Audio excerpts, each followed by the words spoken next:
America, New York City, John F. Kennedy Airport, July 17th, 1996. Security is tight at New York's busiest airport. Tens of thousands of people will pass through JFK today on some 1,000 flights.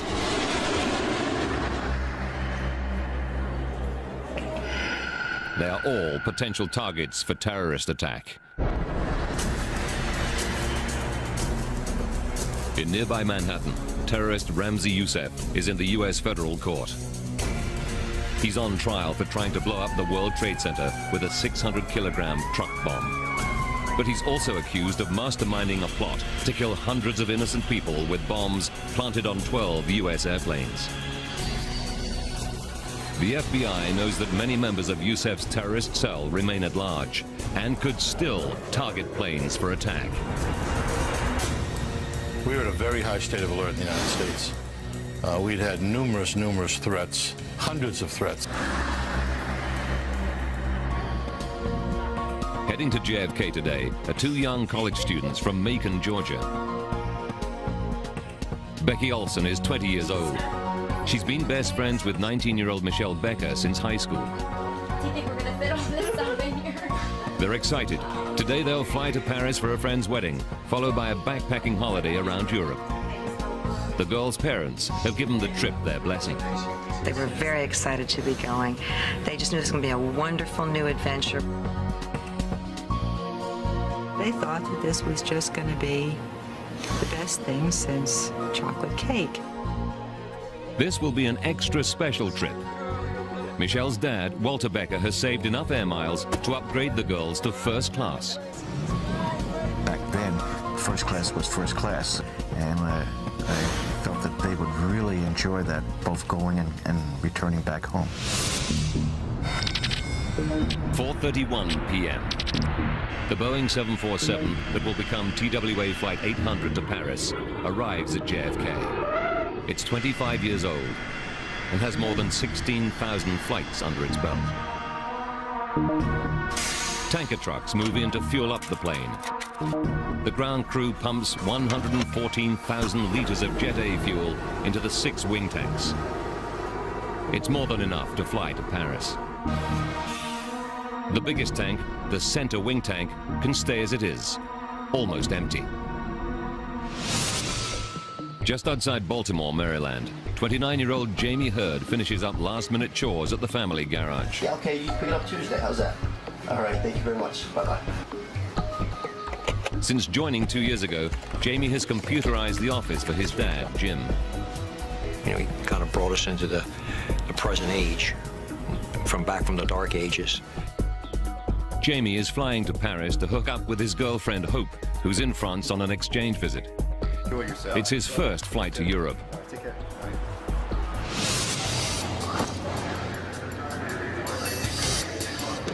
Inside JFK's Terminal 5, Michelle Becker calls home to ask her mother for advice. Hi, Mom.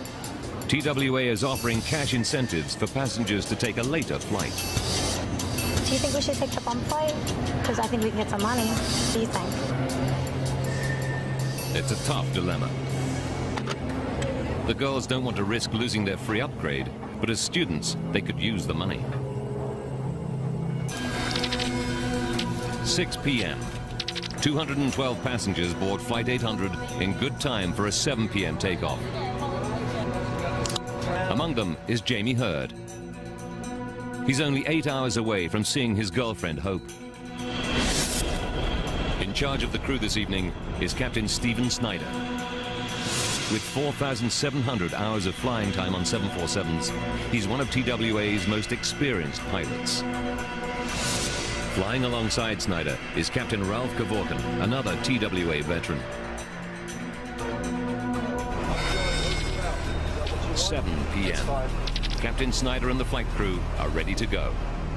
But there's a problem. One of the passengers is not on board, but her bags are already in the hold.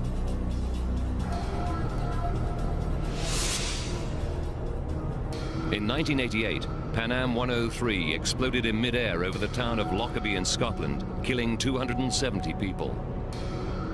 Terrorists checked a bag containing a bomb into the hold, but didn't board the plane. Since then, planes cannot take off with a bag in the hold if the passenger who checked it is not on board.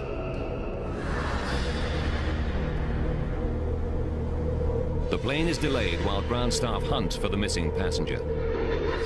Outside, it's 28 degrees Celsius, and on the asphalt of the apron, the jumbo is getting hot.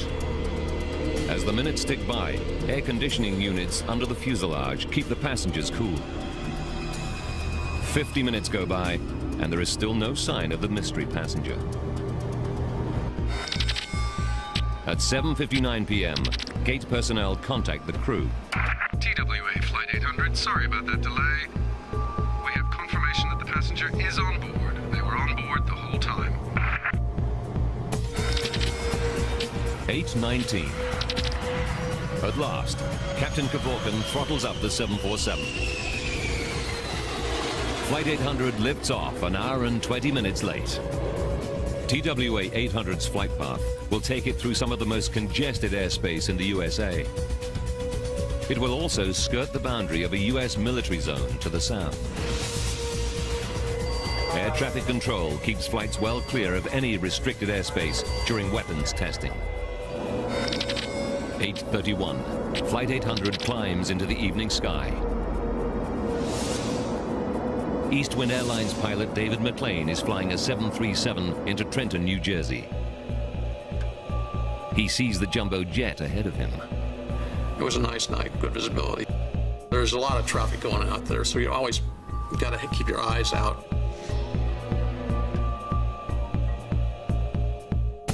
Air traffic control clears Flight 800 to climb to its next level. TWA 800, heavy turn left heading 050, vector climbing around traffic. Climb to 15,000. Crew and passengers settle in for the flight. Then, suddenly,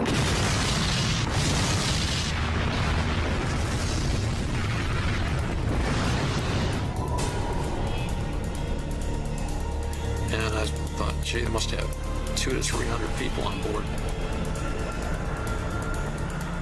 I thought it was a bomb.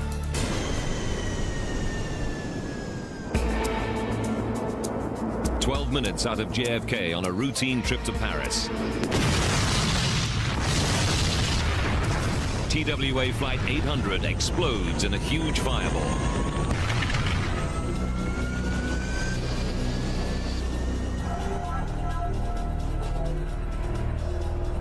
At air traffic control, Flight 800 suddenly disappears off radar screens.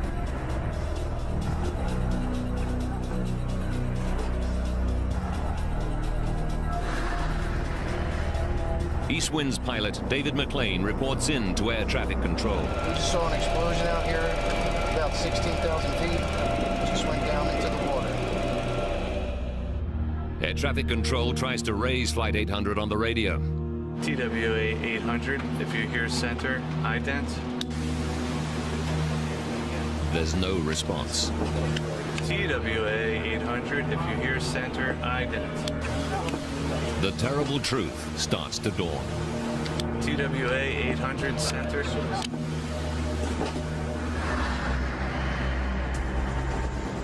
Thousands of meters below, a helicopter from the Air National Guard flying on a training mission is caught beneath the blast.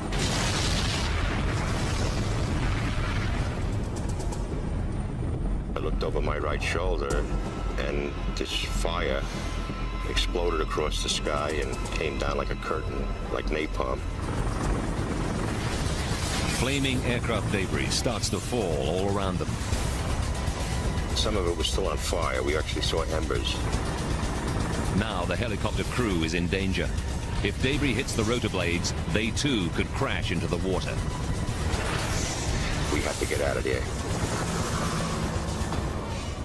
The helicopter makes it away safely. They race to get help. Back at base, Major Mike Noyes prepares to take command of the helicopter and head out to the crash site. Well, obviously the adrenaline's starting to flow. I'm thinking we're going out to search for survivors. He knows that it is possible to survive a plane crash into water. And the sea temperature is around 18 degrees Celsius. If there are people in the water, they could stay alive for up to 8 hours.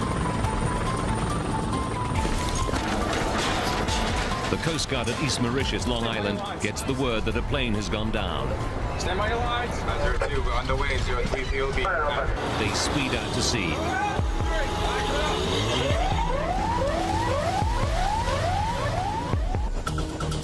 First on the scene is the Air National Guard rescue helicopter.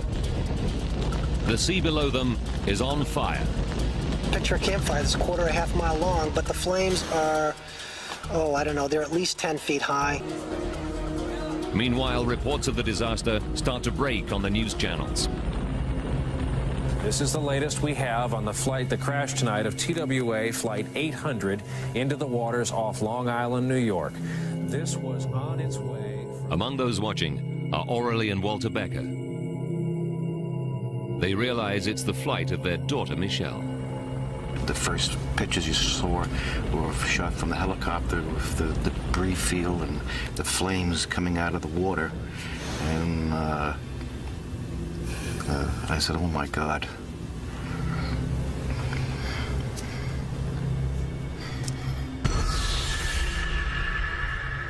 But then Aurelie Becker remembers Michelle's last-minute phone call from the airport. Do you think we should take the bump flight? Because I think we can get some money. Michelle told her mother that TWA were offering cash incentives to take a later flight. Aurelie recalls with horror that she advised Michelle and her friend Becky to stay on Flight 800. Now she prays that the girls ignored her advice. I said, I wonder if they ever really got on the flight. Maybe they did take a jump seat and they aren't on it. Aurelie calls Becky's parents. She speaks to Becky's father, Donald Olson. Hey, Aurelie, what's up? I said, you didn't get a call from Becky that they took a bump ticket, did you? Donald says no. The girls didn't call. And Arlie said, there's been a plane crash. You need to turn on CNN. A 747 aircraft has exploded in midair about 20 miles south of New York's Long Island into the Atlantic Ocean. The families realize Michelle and Becky did get on the flight. Now all they can do is helplessly watch the horrifying scenes. But they still hope that their girls may have survived the crash. You know, you talk to each other and you hold each other and you cry and you say, well, you know, the girls were very athletic. They were good swimmers. Search and rescue, we know, is a nightmare. They are looking for people who survived this. I just told Becky to swim hard. All night long. Families all over the United States and beyond endure a waking nightmare. Their only hope that somewhere in the darkened water, their loved ones cling on to life long enough to be rescued.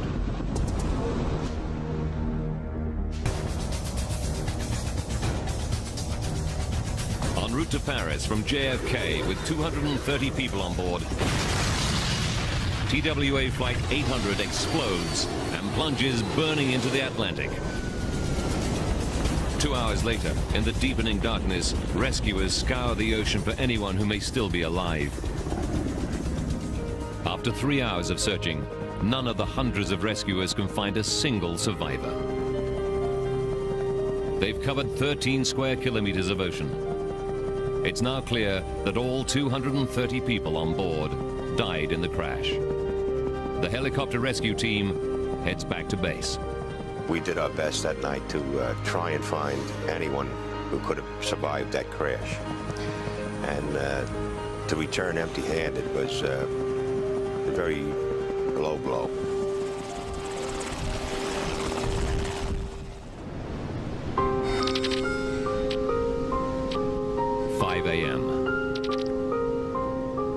The sun rises on an ocean littered with the remains of Flight 800.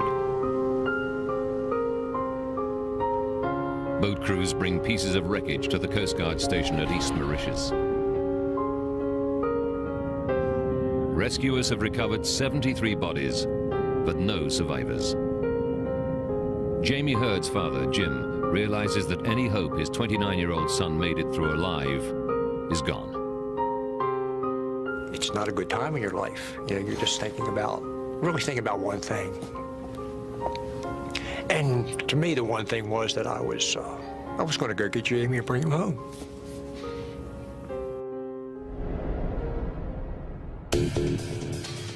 News reaches the FBI and New York Assistant Director James Kallstrom. Kallstrom immediately suspects the crash is no accident. My gut told me that this was probably an intervention by some criminal, some terrorist. Less than 12 hours after Flight 800 plunged burning into the water, investigators survey the impact site. Even hardened law officers like Kallstrom are shocked by the destruction. I'll never forget the scene of miles, seemed like miles of debris. Pilots who were near the jet when it exploded tell FBI agents that the blast came out of the blue. But witnesses on the ground report something highly suspicious. We had 50, 60 people that had called in and said, I saw things in the sky. Some described them as ascending towards this fireball. Over time, 258 people tell the FBI they saw something streaking through the sky at the moment the 747 was lost. I followed the streak of light, red-orange in color, moving from my left center to my further left. 2 people even caught an image on camera. One photo shows a mysterious trail in the sky. The other appears to show an object shaped like a missile. Kallstrom faces a horrifying possibility.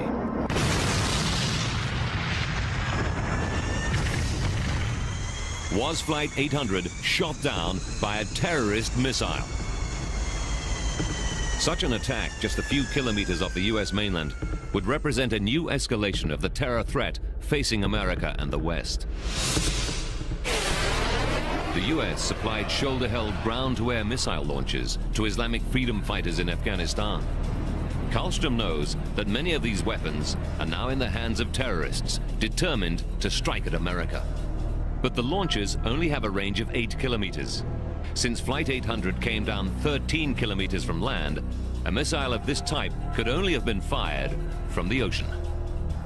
So the crime scene became really thousands of square miles of ocean and thousands of square miles of Long Island and New York City Harbor, and it was a massive undertaking. Now, by rewinding the events and going deep into the investigation, we can reveal what really happened to Flight 800. Advanced computer simulation will take us where no camera can go, into the heart of the disaster zone. Agents interview 670 eyewitnesses. They painstakingly check the movements of 20,000 craft in the area. They seize stolen and abandoned boats and run forensic tests on them. But they can't find any promising leads. Then the missile theory takes a new and astonishing turn. Stories and rumors begin to circulate on the internet and in the press. They make an extraordinary allegation that TWA Flight 800 was shot down not by terrorists, but in a terrible accident by the US military.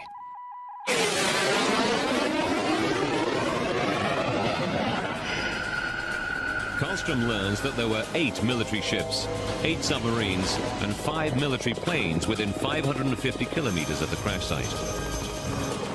A P-3 plane and a sub were in the middle of training exercises.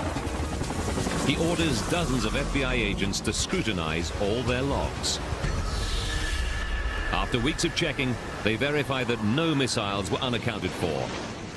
No missiles were fired that night. The FBI also check out the 2 suspicious photographs. They find that in one, the photographer was facing in completely the opposite direction to Flight 800.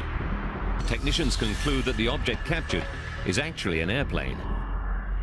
They also find that the mysterious trail on the other is simply residue on the film. The FBI concludes that the friendly fire theory is groundless.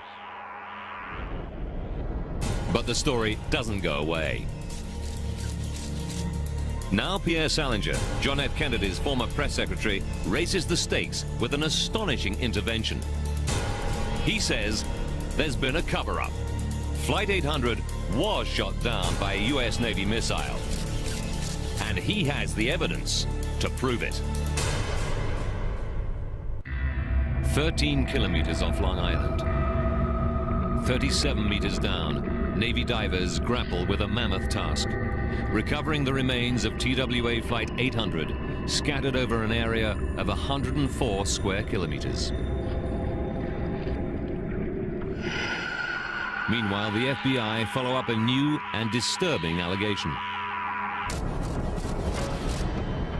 John Kennedy's former press secretary, Pierre Salinger, claims to have evidence that the U.S. Navy shot down Flight 800 by mistake.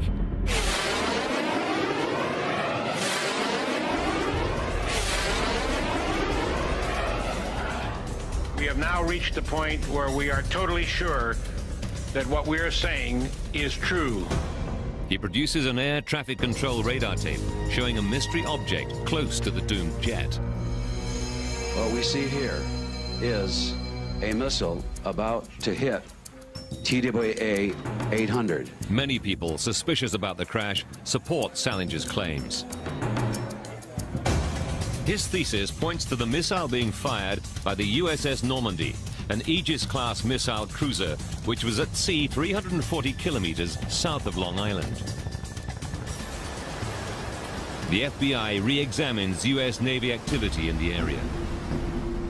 It quickly finds that the USS Normandy was at least 160 kilometers beyond the range from which its missiles could hit Flight 800. We accounted for every piece of ordnance on the Normandy and every other military ship in the region. We looked at every submarine under the ocean. We looked at every aircraft transiting the area, even though they were not capable of shooting a missile and taking an airplane down. But they find nothing.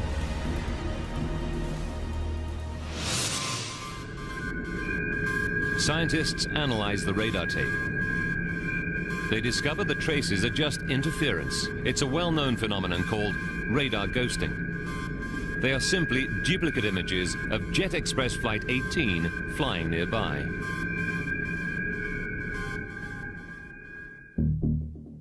The friendly fire claims cost thousands of hours of investigators' time. An exasperated Karlstrom lambasts the conspiracy theorists at a news conference. But I can assure you that we've looked at every angle, every possibility, and the military of this country has had nothing to do with this horrendous tragedy. A terrorist bomb or missile is still one of the chief suspects for the loss of Flight 800. But the only way of finding out for sure what downed the plane is to analyze the wreckage. That job falls to the FBI's co-investigators, the National Transportation Safety Board, the NTSB. Their priority, to find the plane's flight recorders or black boxes. Since the day after the crash, Navy divers have scoured the debris zone in the deep waters off Long Island. It's slow and dangerous work. The seabed is littered with razor-sharp fragments. 6 days into the search, and there's no sign of the black boxes. It's possible that ocean currents have buried them in the sand.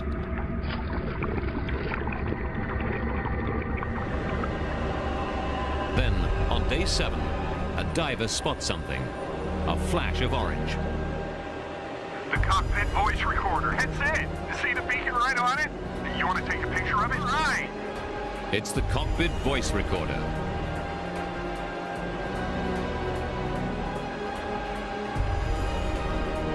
Within seconds, they get lucky again. The flight data recorder lies just meters away. They got both of them? Holy cow! Divers quickly bring the boxes to the surface. To prevent damage by oxidation, they keep them submerged in salt water. For NTSB investigator Bob Swain, it's a potential breakthrough. As the divers bring the boxes up, the NTSB side of the staff, we typically get pretty excited. But there's a problem. The boxes are twisted and broken open from the massive impact. Investigators fear that there's little chance the tapes inside will have survived, but they rush them to NTSB headquarters. There they hope they can retrieve something from the recorders. Carefully, they remove the cockpit voice tape from inside the armored casing and thread it onto a player. Against all the odds, the tape is intact and playable. TWA 800, heavy turn left heading 050, vector climbing around traffic. Left 050, climb vector. They carefully analyze all the pilot's conversations and the readings from the data recorder. Stop climb at 13,000. And the electric? They scour the last seconds of the recording for any clues to the plane's sudden loss. Climb to 15,000. But at 8:31 and 12 seconds, the recording cuts off suddenly. Whatever happened to Flight 800, the pilots had no time to react. The excitement of the find turns to bitter disappointment. The voice recorder, and the same with the data recorder, really told us nothing. Now the investigators must rely entirely on the salvaged wreckage of the doomed jet for clues. If Flight 800 was brought down by a bomb or a missile, it would leave evidence behind. NTSB metallurgists examine the fragments under scanning electron microscopes. They're looking for the distinctive micro-pitting which high explosive leaves on metal surfaces. As a veteran of the Pan Am 103 investigation, metallurgist Jim Wildey knows exactly what bomb damage looks like. But he finds no trace of it. We looked at every piece, every square inch of every piece, every fracture, every surface.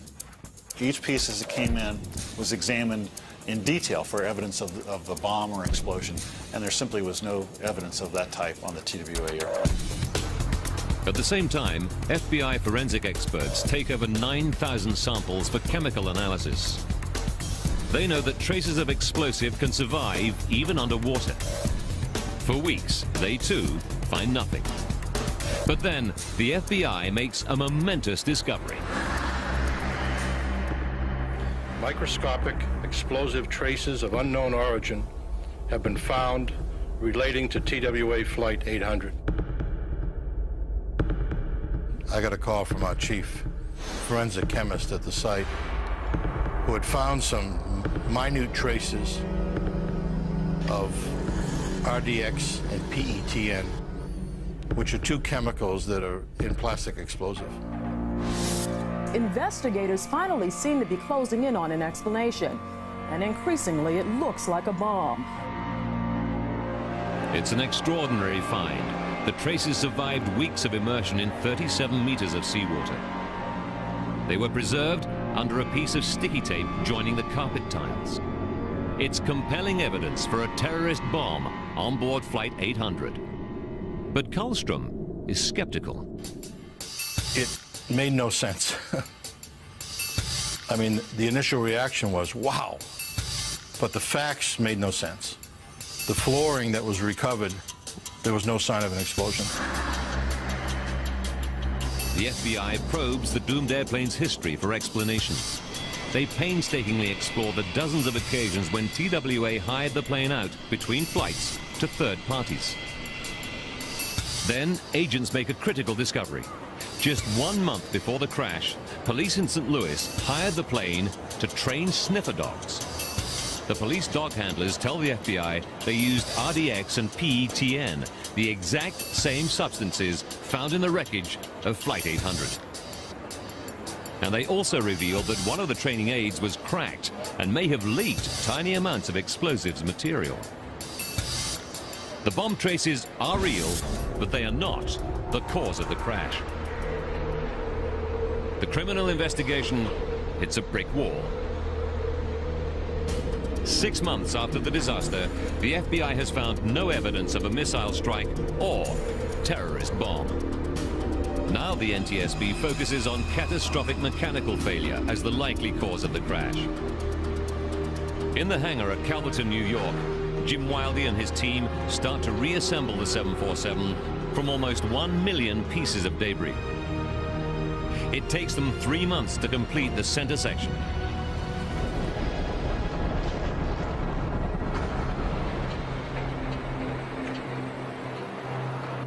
The fuselage is riddled with fractures.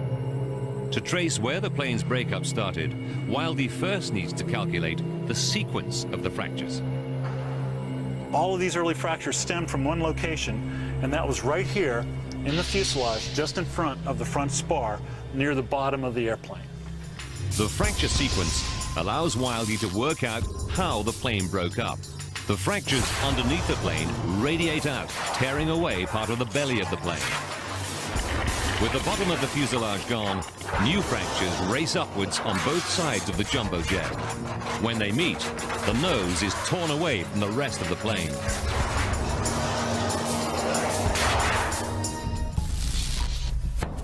Now Wildey must find what triggered the initial fracturing. He looks behind the spot where the fractures begin. It's the site of the 747's biggest fuel tank, the massive center wing tank. It's as big as a 2-car garage. Panels of aluminium, called spanwise beams, divide the space into sections. Wildey hunts for clues. Inside the tank, he discovers something disturbing.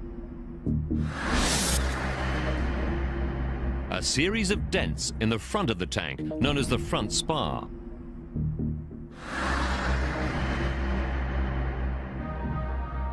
It's an extraordinary discovery. Wildey believes the dents were caused by spanwise beams slamming into it. The most likely scenario for the damage? An explosion inside the tank. This impact damage, it fractured, it buckled, and it damaged these stiffeners and started the breakup of the front spar, and then the continued breakup of the airplane from this point. Wildey's convinced an explosion in the center wing tank must have been the fatal trigger for the plane's breakup. The obvious culprit for such a blast, jet fuel. Investigators examine the fueling records at JFK. They find that the ground crew left Flight 800's center wing tank almost empty, with just 190 liters of Jet A fuel in it. That's just a puddle in the bottom. It seems a small amount of fuel to cause such extensive damage. But Wildey knows that Jet A fuel has unusual properties, as this footage, taken at Federal Aviation Authority testing labs, shows. In its liquid state, Jet A fuel is not highly flammable. But when it's enclosed in a tank and heated up, it vaporizes, becoming easy to ignite.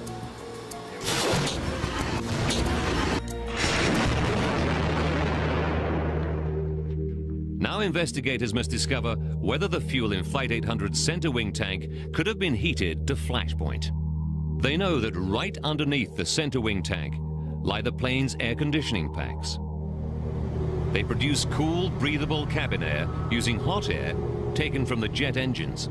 So we have this extremely hot air, hot enough to cook a chicken, within inches of the bottom of the tank itself. Investigators calculate that the flashpoint of the fuel in the center wing tank would be remarkably low, just 35.8 degrees Celsius. Could the air conditioners have heated the fuel enough to reach this critical temperature? To find out, NTSB and FAA scientists mount an audacious experiment to restage Flight 800.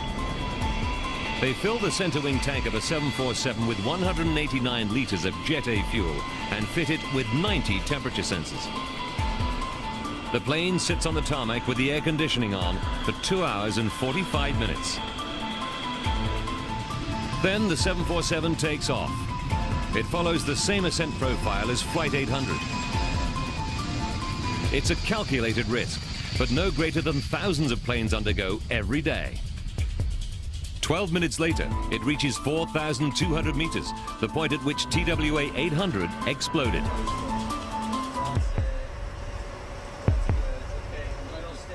Investigators examine the readings from the temperature sensors. What they find horrifies them. The temperature in the center wing tank is 53 degrees Celsius, a full 17 degrees past the fuel's flash point. The test flight conclusively showed that the center wing tank had become flammable. To confirm that it could cause a blast strong enough to rupture the reinforced aluminium center wing tank, engineers build a 1/4 scale model. They fill it with jet fuel vapor. Then they ignite it.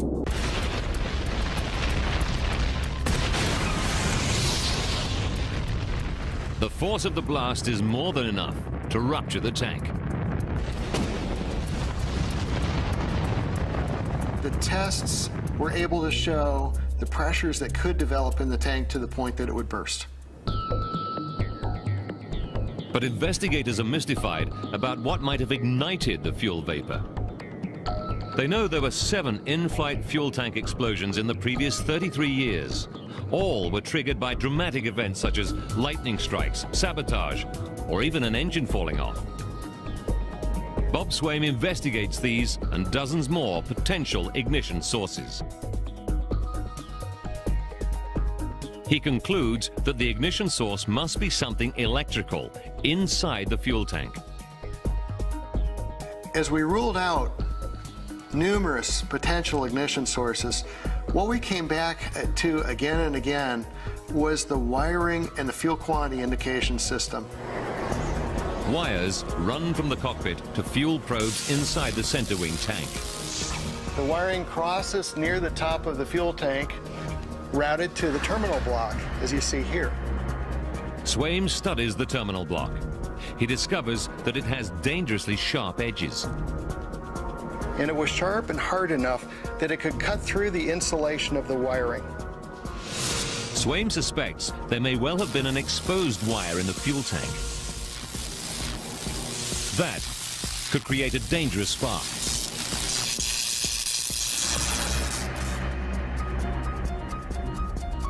But there's a puzzle. The wires inside the fuel tank are designed to carry a very low voltage, too low to cause a spark. Swaim follows the fuel probe wires outside the fuel tank. Here they join high voltage wires for the cabin lights and other aircraft systems, which run in bundles through the belly of the 25-year-old plane. He looks more closely at the surviving wiring on the crashed 747 and on other jumbo jets of a similar age, and makes a disturbing discovery. We were shocked by the condition of the wiring we found. Swaim finds the remains of fluid spills and sharp metal shavings among the bundles of wire. He also finds chafed wires, wires repaired with tape, and even some with cracked insulation.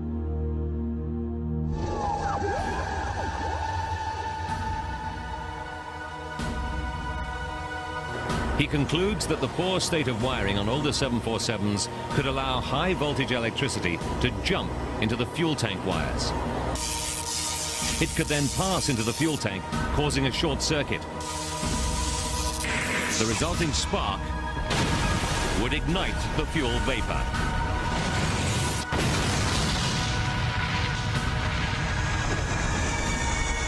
Investigators know there are some 1,200 other 747s in service around the world. Any one of them could be flying with a fatal flaw, putting thousands of passengers in serious danger.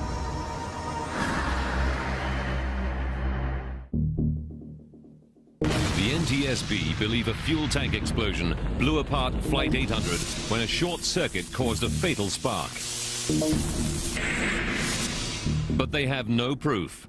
Short circuits often leave no physical trace in wiring.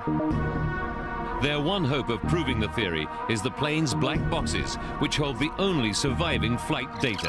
800, heavy turn left heading 050, sector climbing around traffic. The 13-minute cockpit voice recording seems unremarkable. Climb the 15,000. But as they replay the tape, investigators hear something intriguing.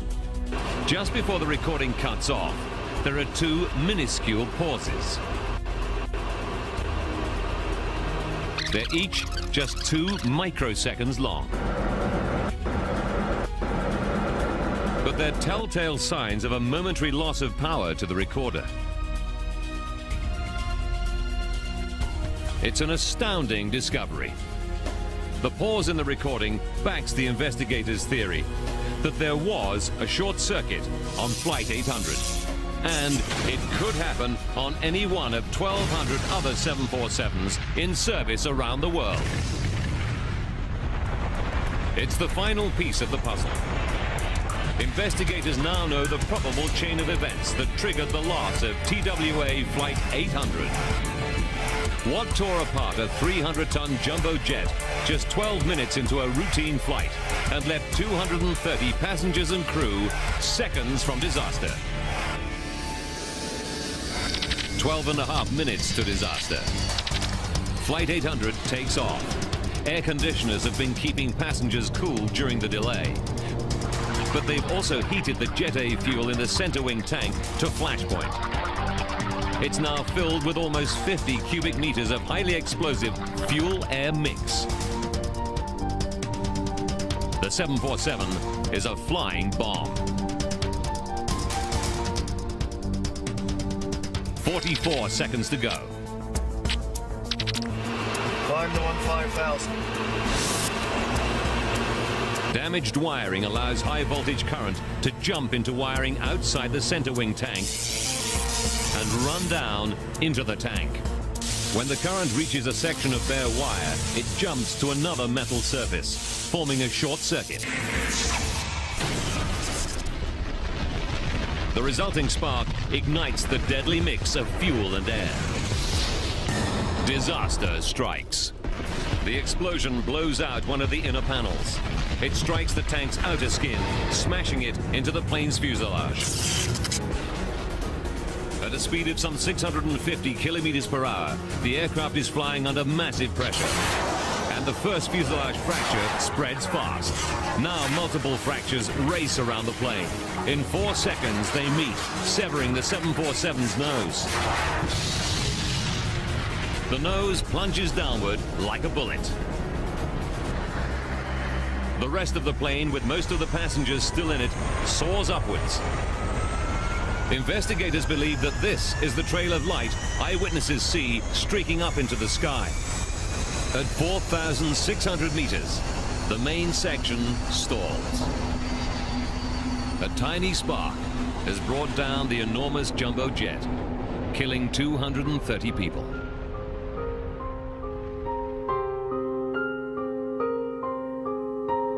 It's over a year before remains of all the crash victims are identified, most by using DNA analysis.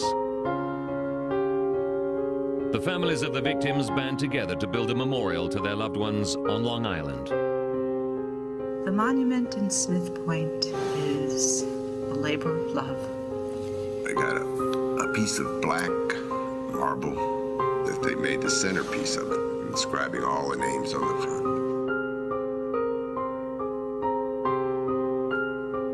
It's a place for Jim Hurd to remember his son, Jamie. This is the closest place I can be to where he's buried, because really most of him's out there in the ocean. Or that's where he went. When the fog begins to roll in, or at the very early morning when the mist is gently there, you can feel the presence of souls.